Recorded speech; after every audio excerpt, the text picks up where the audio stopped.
sa mbol mina tal mai na turangan na maramah turbo ngone lewa kapatal kin na bekim nikir sarangone en buku ni program boro takin ta bo murit mai na bi matawa se ko ya naraka bi me bai o bambul tu kan bekim nikir sarangone en buku ni ken ngarabitu na buli o bambota ni ndo na bakim na bekenda andina ni mai tariken de tikon na mate taribu burting ngongo wa binakan ni sa te bu ngarabitu tikon ngito na ngongo lewu ngito lewu sanda ngol tigane ni kan lisrabi ya sabon ni ten weekenda kan nitaka ni ndaranganggaran tunga en buku ni mati lewu tariken de tikon ngongo en buku ni ragabi me bai en na madongo non da bulang itiko en singini kuwa ndua virna derbo kasa lewene tingo na mati timin fijibati on sini pamatar te koya en ngai tukuni kongo koya en na wikili ramon de liu nimber ni ndaga vitalo tikani en buku ni program bortaki en awasi ni ngono bortaki en na madongo nimbol binaka Rene ni pamatar te kim ni manta tapi kile manta nimber ni ndaruge vitalo tikani na awasi ni ngono bortango naka na dango tsowa san ronrolangi au ngone ni kumbu batulele na sana batura na ronga upasu i nasinu ndaw samu telefu sanjena sambaki rosaul kalima sanjena na boleh bu curangan riu onu na boleh bu ni dingoma na kira-kira na bu ni kenna mai ngode no ni talno me bukan ni ndona ka na kenna roti ko na sakiti ni ningito ni bortatiko na buku ni ngito go na rugby league ay na bukan ni non David talon ni kuwa me ba causando portatico ver que desarrollando mai witabi na program bortengo na rugby me da bai dari tong na program go na rugby me da bai to kin indona taru ke ba kai ndua weekend na dorbon go ne lawa sada sasanga menda gitu takana gitu go na rugby league tin kalima se gitu labitu na mitiko to kai kai indona taru endana taronga ke tiko na buku na tasanga rugby me da bai me kan itaba biau nang gitu rugby ya na bota taro tiko ka bombota na ital no na silibe kendo turangan riu en reni buki kenda na buki non dalam motor taro en singini ko turangan riu tuma tiko na vital no en singini ko en buku ngani program ko na rugby mitai ora ni bo madal tuman tumana en tama buno mananga ni bengkarabi ni timber mikina nimber mananga ni ongilan de mai en kena sarungo di mana muni en butaran ni gitor bilig en na buno mananga ni timber kin ken na ya sasa na bu pale ora ni tal no mana naka eu au tumbu dake o susu dake mai lotoka au abuli mai lotoka me ada besar nungu fomfo o sangai ngole mai lilin nga mai buli lilin tumbu dake tu mai lotoka do tu maluir na wekantango ortuna pasu au tumbu dake mai batike rongai di lako mai kitu saya usala ko misu bonga mai tsikoi nambua donan rendre levo stava na nambul ni belalai ko mbek ngana yonga mi tubu vek talmi yonga lak talmi nambua gami tsikitali nambua usaga bul tsikilelin me do sarna nugule ngito rugby na tim nambu sanjena abida boleh bu ndrew en wukungan ni ken lande mai no munisa lande mai en gitu ngon rugby league ni ber mantango ya aron ni talon tang mantanga tebu medan ngon tesenda kale bikin na mateni ngono terakhir na pol rugby na kau gitu mena timni ose ngeti utarna pol rugby na bakiviwa andan nain na timni lo toka fijin school na bono tihu gitu rugby mekin na union umani matak sara tim lo toka na melokati mai o tingana nungguantan ini amani vatambu itu na kurni bul nang gitu rakabi sanggai batarin dondu tungan nang gitu soka sanggai mani landeling gitu soka tu gitu soka tu mai bondo atal tungan na edisi vena tim lo toka na under 12 sanggai gitu soka tu mia ada besar na secondary school form 3 oleh form 3 tilak form 3 form 4 tilak o maniling gitor kinabale na gitor rugby union isang sar ni ka new full time reserve avo gitu nga anjena o mani nanum tuki ni dona giton rendre na rugby union ya sember ni taraki na rugby league na rugby league ngai me tiwu gitor rugby league ngai lilin anjena iya nanu mani lande mai na korbuli lilin nimbo me gitor talang kina na Sangge lak mana me lelin sangge me do mateni tem do daki na gitorek bilik. Karun tem sangge do daki na dins. Matin tem ya sangge kilaki na tabana rek bilik sangge gitorek bilik. Yo ya uci kumandang enam buah untuk pasti kira tungar na gitorek bilik cukia. Lak cu le huli. Le sumai dore diran do tirin cu na kavi. Lak sari bali. Uci ngau gito bali me na dinsi na soto ni dinsi i Cornibuli i Lelin na Union ada bana 2012 2013 no sa bimbi me Lelin 2013 no lako me sanga mo gito na usabul chukine fenyu sanga mo gito na timini na Namboa Broncos lako mai se bibliotek chukino aprosa postakia se bibliotek chunga ngokwa Ola kumia se ngwani sar se ambak cinka walu kina. Ambak mai sang-sanga to kumu gitu na timile buni Namboa sinrawa gitu ya bu gitu ngana reserve grade. Osaka sarang lo mageu cingana nge do yonu ko ngasi. Ko sindo talita kana gitu. Ngi babi ni gitu rek bilik. Aku apa tabu yo babi tanang gitu. Obak samtak sara dona ngono le sukum darami Cornibuli. Aku mai warna gitu kian tanah kau karena kita mana sintali tangon nang gitu. Nung sama kita li Namboa sangke tu no ko be ke pakai gubing gitu. Ving manda nang gitu karena ko komia manda kan manda baliu me susu yang manda. Sangke pamuren na ka tu no be muguratu. Sama ni susu yang ngana tu sinde tinto ko sangke mi sangatel na rondol cinkava mo gitu na timile Namboa.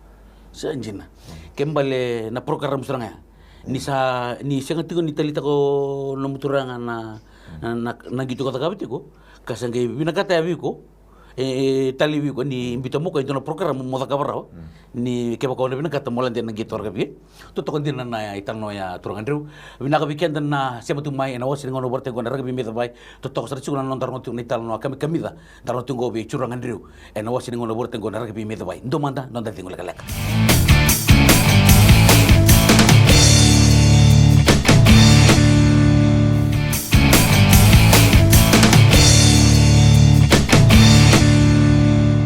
Mantal tiku na nonda habital no en narakabi meidawai. Turangan reu en abukuni no muni tal no tiku membaleta na wikai wartaka na no muni turangan na no muni ta. Na bukungan ni program bitu ni na buku koyang mo mbulita ka na mantana ngo muni berno ke lanti pana gitu kabi. Iyo asa bangga ya tu uja. Bauntul kabi na kasuli. Iyo sangke mani warngol sar na katuno kwa. Lokoi na gym me pakame lilin. Kami miji me tuna program kami babuli dikit nak kami dakap. Lalu kalau tena jim sin kila sartona kami boleh dakap. Lalu ni kalau ngat sarvali unse job cikino narampu ke jim mo tuman. Ungke indole patarung ko tu me vuki tu sona kala leva. Osa ko ngon sangka leva buli deu sona na basics ni squat na bench na kanila kambi. Sangka mendo torsar ya ungke do saya kan gue takap tuna bagi tu ka rondol cingkatulya. Kananga gym susu yang usar tu ngabul. Rondol cin kapa nunggu kaya lakumnya saat kena trail ni cim Namboa na cimiliu. Yo ngonnya se coach play tu kino wa prosa posta kina ni tu coach. Waka mi ortu sa cimi cingumeni kila kortu sartu rinjandi teker tu na cimiliu. Kitu waka mi kitu sangat juga. Nggak lakumnya na pola wak samta nggak tarana pola sen dua talo di sa di coach sartu kan wandun me kala cimo ko nyo bana ka cimo gitu lagi. Sama ni sangat-sangat to kaya sa gay bicho raw ko idaki. Gitu idaki mateni gitu. Karuni gitu palu tu mitali. Gay lutu ngamen karuni gitu sa ambit saranga biau. Nung gay gitu na kipa ko na gay gitu tal nakatuli gitu ngo. Na sangat tal bandan gay gitir. Manitur sa tak-tak sarabo ko. Gay gitu nakatuli gitu. Sangat-sangat tu ya, me ada pasarangan ni sin kay lutalira si. Warna tim ni Broncos eh. Sanggit tu ngaban de na tim Namboa tim libu. Sanjina. Ya en nabu kuni nomuni te bumai na tim ni Namboa Broncos eh. So nanden re lagu drumiti ko na mungi tu warna kalaboy na tim ni Nambu Broncos. Iyo so nandendre domantana nandendre pakai yung mantanga na ilala liuna pa ilala usanga ndo sanga tunga nugu meu do varuta na nugu muril tu nugu lala na yapu kitu nambongi Sa program tegi serang Nambu sandu sanga mu mote pa kayu sandu sanga batemu renyi gitu babina kai samta rondol cin kapa ngaya sa jing teksar na mate saranga ni tim ni Fiji kona tim ni Fiji University na rugby league takana kena gitu so ke Australia orto na tim ni Australia ko tumi akor sang gitu na Queensland Cup New South Wales Cup yo ntona to mateli o mane tu bi kona chicken pox siang sarto terrain tu yo selalu sarap cuma babi so nunggu gitu nangoni Vodafone Cup manilin Londre sarme muling gitu na tim ni Fiji University kurang besar ni sul sartu yo muka betenta sartu na tim gitu le sote ke Australia nanji Prince Charles polak sar ni ortu la romp man gitu lusi wot tu ngaya besar na da gubena Fiji resident squad nambak tunga yo Washington sambi tu na da Fiji resident o ase bibliothèque tikino mai ka univers saga mi tu no vio ni dodo mu tiko no ni kem o sin kela sartunga rondol tin kalima o gitu tali tin gital na tim Nambu Broncos gitu ada besar na grand final lucu na grand final anjing tital na tim ni Fiji resident Yo ngai ibu apa na matening ono solid rumah kini na tim ni bati na mbati unga me durmanga na rondol tin kaono Rundul Cikon. iyo Yung ko sa Rundul Rusong Bultal. Kaya boleh sa ando nang unambal pun nang tiko pan na tim ni Fiji bati. Iya, pada mana nama tining una no mudur ni lom ken nakao filta ka. Kitu jim tu rambuka lako no eto masta eto ali tu mi kitu bangal te kitu me mi dona tutu be tu kun kitu eu pio edi ki raw satu non kitu na local sanjing te mi kitu ni sote ki Papua New Guinea non kan tulun marau kitu terrain sar kitu salah kan kitu duren nak amba sinwam botal tu kitu ni kitu sali tu buat kertun la kurang gitu na rel dona nguna tali ni kimi mili sota kitu le kemba bata kim sali vikilai yo nang gitu ang gitu ndo kino ed kitu squad nga kitu na kana boy rondol sin kapi tu la hotel Kembali nang una dine ni sing ningi to mina manda kami satu orang tenada milom ay. Rondol sin kapi tali on tali squad tali yo sini gital yo sini vemu la kutunga sang tunga me do besar na rondol cin kawan ni au tunga na sotiki pinja ulak sar uling gitu wolongkong ke James Store Anjena gitu ka batiki pin botiki Jarl Milad kortu sambo mata kan cina Fiji bati rondol cin kawan na rondol cin kavitu nambak ni World Cup uling kita le wolongkong o laku mai mingital na Fiji resident mo sanga na bero vambati minjing ta kina World Cup lutu yo sini lingu na sasang tungai yo pada man na no mongol sana rita nang dindui ni babarau kel na kamandanga kel na rin na bibu kito weekend na non gitu ike ken baborte kini lakon to gitu ke batal ke misen to ya na kena dindui nga do matanga ko na belala sa ike asasya no belala ke bali ko mo sa tambakin dosra kena tambakin dosra na gitu untuk talangan na bisa orang ni redarau na kakana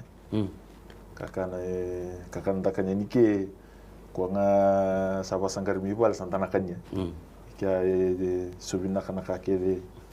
darani dalewana kana kanya potken baru ni gitu iki enda stop toko bali sonan rendre na tabani strapping na kake ba iker tunon rafizio na yo wadaman na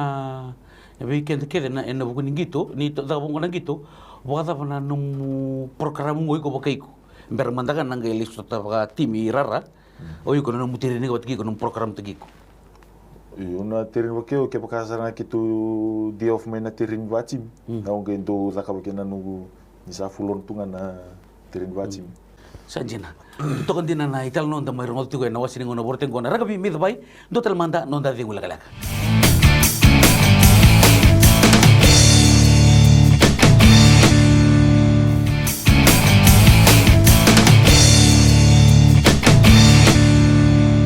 teman tadi kuna nonda vital no na wasini ngono borta ki na ragabi midbay Cowasan rondolangi ngono to bulagi tiko en na wasini ngono bortengo dona derbo sa mata tiko na mata timi ni fiji bati kasamata ki kenda tiko en na bugu bingi to keve kabombo to bikin ngoni nda sanga ngito tiko na ngono go sa rawa ni sona kabinaka nda bulita en bugu bital no angara tiko na singin ko turangan rew to mantel tiko na ndaru bital no en singin ko en bugu ni lagalo mi bangito na wambin na rugby me adab mai en na ngono ko arano ni talo manda na buku ni no muni tuk me bunatani na bika eso obulida ena no muli boita bitiki kemni ngi torbi bunatani so na ka obulida ko kila ni narani na bulita langkina oira na tampo ngoni rasiam cuma nangono naka dona ka lebu lide ka na banga takini ngona kanjena na banga takini ngona irna mika sangon ngani sota mi santa sot sarana kina sangon toso men sa tosara me wakai ke usini bibandu ditaki enda rinlok ngani tem la banganda bela fiji time to loko de meto sota na lima ona ko loko tongi ave ko ngana mika sangon saran sota nangona ni stepping ngoni ngito ngon sarana me sa na stepping kanjena nangoni bai sulu mesa minta bai sulu kembali bola boy tutu ba bola bai tutu ba na kena bang tai tunga nangona donga na ka lebu lida sarana ka na kena bang tinga nangona iya eno bukun ni lalo bang gitu enang ngona mendango mbuti ko tale eso na tutu ba sa tunggori se rabana no menita tanra moni na kina ene lako ni bang gitu ni lako tikino naka na tibungan niya bago kito liwan chung na matim ni kabit siltils mena presisnya mena bag saut mena do mengo mena bakingo kito matengan ni gito mani may takos na COVID-19 sama ni kima misangay may off contract kede off contract mani loksar tumindon na contract may barensi sanjina iyo sa mani vital no kina ki coach Brandon Costin ko sa ngol sa tukono ko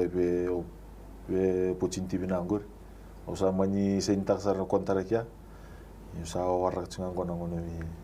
musana ngol kembali wada wana no muni reda na kontra ngori sa reda na mena no musa sanga tikumai kene no muri dan sate ulo mena kontra ki me adaba na kena sa law mena kenongo mai boranse ada manda o renyi reda ka na dindi be tsugo na dindi yo sasanga tunga me sini nugu katsugo na ka ofela ko mai o bina katsunga me toso na nugu kila vangito watikena level ni gitu sa jina turang de tuton dina na kene en na bukungan ni we ka universitas ngori en na no muni sasanga vangito yo apa apa na no muni rai wabimbi lebu weekenda nandu baholo el tatu na ngitor gabi na membaleta na life after rugby baleta lebu kemsa vital noti ko na bukuni kera bangita kina ilabo na eso na ka bisu kenda kasindran dona ka minda marro merani nangi ngarabi ka dan yo chen rugby ni legal ka nanguna yo bakata ba na no muni tubutuba na membaleta na life after rugby na dana taruna gori ona matin bina kon terke olau kin Australia ni se torbu dona kana kana wasam sambuta kina ilabu wabina bina kani ni chiko sona tubutu basa tubutu tek chiko yo nugu tubutu ba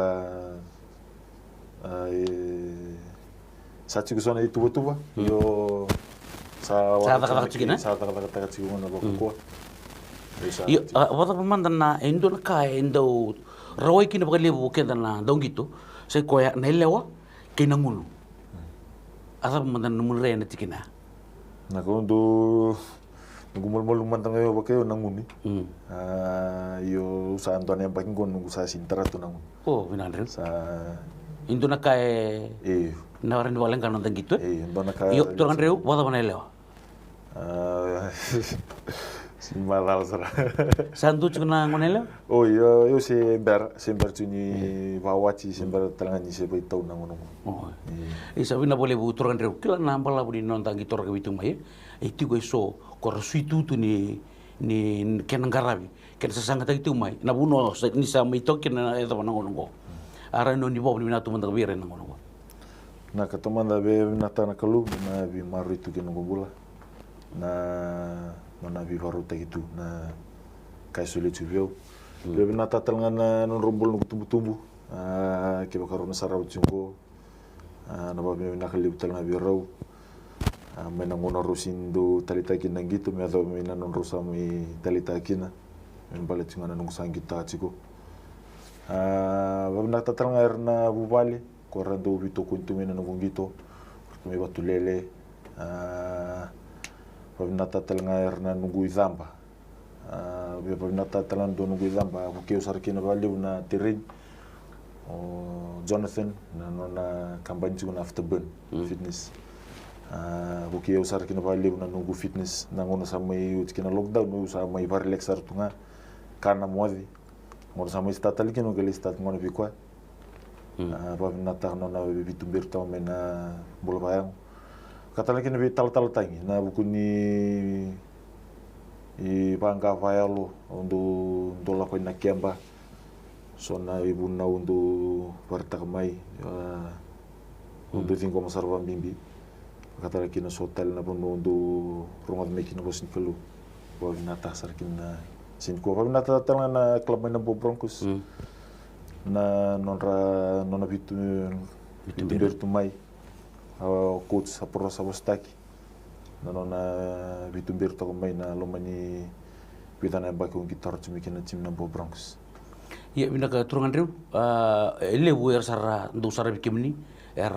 sadu mateda na wale ni gitu mateni me gani ndo borta rara nanu muni baka sala ngabera tambo ne ke baka bina kata mera baka kimni ser muri na unsala unisa di chicken na ngongo na kana kanda bak samta kay ndaring daka ba kentanga na kena daga taki so ngona kena daga taki do nendre weekend yo ke baka e tsubi ko na kenelo yo ko la sanga ta ko na rawat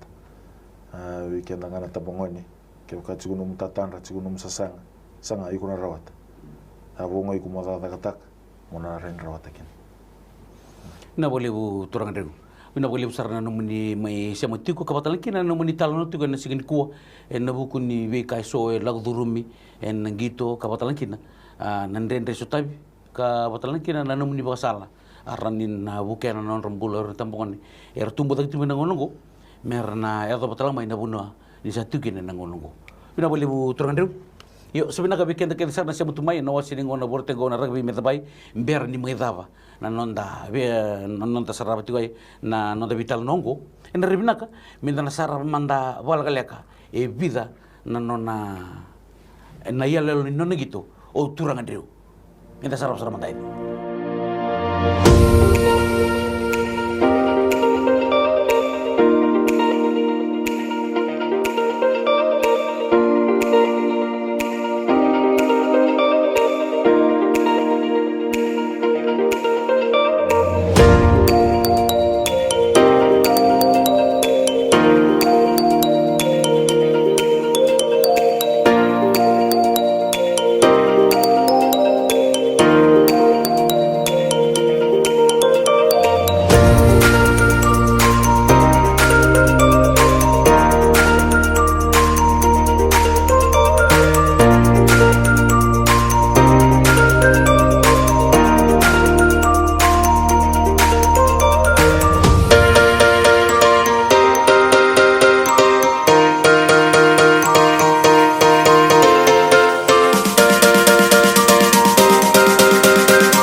oti sandangari na kau ke na kila ningi tu turangan reu non tasarabat ko na nona yelelo da mi sarabat ko en singin ko so ko ya na non di talno me turangan reu cowasa nronrolangi me do batal na ngona kataraba en buku ngan diraga bi mi dabai en na mai tv ni badeng binaka ni samode